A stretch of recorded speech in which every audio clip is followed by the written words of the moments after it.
धूप की तपिश में रामू और सीता अपने मामूली खेत में कड़ी मेहनत करते हैं, जो उनकी दैनिक संघर्ष का एक स्पष्ट प्रमाण है।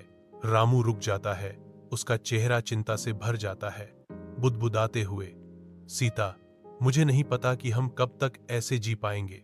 हमारे पास खाने के लिए भी पर्याप्त नहीं है। सीता रामू को देखती है, उसकी आंखों में गहरी दृढ़ता झलकती है, क्योंकि वह एक आशावादी जवाब देती है, हमें हार नहीं माननी चाहिए।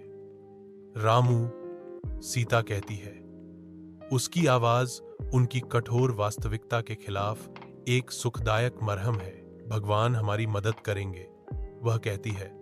उनके शब्दों में उनकी निराशाजनक स्थिति के बीच अटूट विश्वास का भार है। रामू घने जंगल में गहराई तक जाता है। उसके कदमों की गूंज घने पत्तों के बीच गूंजती है। एक चमकदार चमक उसकी आंखों को पकड़ती है। एक जादुई आम का पेड़ जिसमें एक सुनहरा फल लगा है।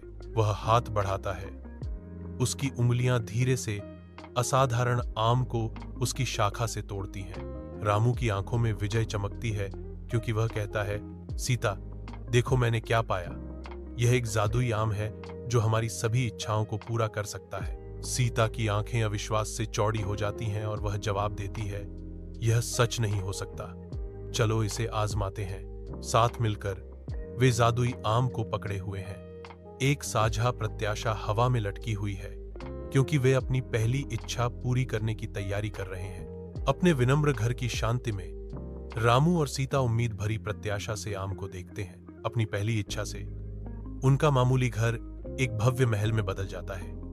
उनके चेहरे खुशी से चमकते हैं। सतह के नीचे लालच की एक झलक। जैसे जैसे उनका लालच उन्हें निगलता है, जादुई आम फीका पड़ जाता है। महल उनके चारों ओर ढह जाता है, जिससे वे अपनी नई दौलत से वंचित हो जाते हैं। अपनी मूर्खता के बाद रामू विलाप करता है, हमने एक भयानक गलती की। सीता, हमें कभी भी इतना लालची नहीं होना चाहिए था। सीता जवाब देती है, अब हम समझ गए हैं कि सच्ची खुशी सादगी और संतोष में निहित है।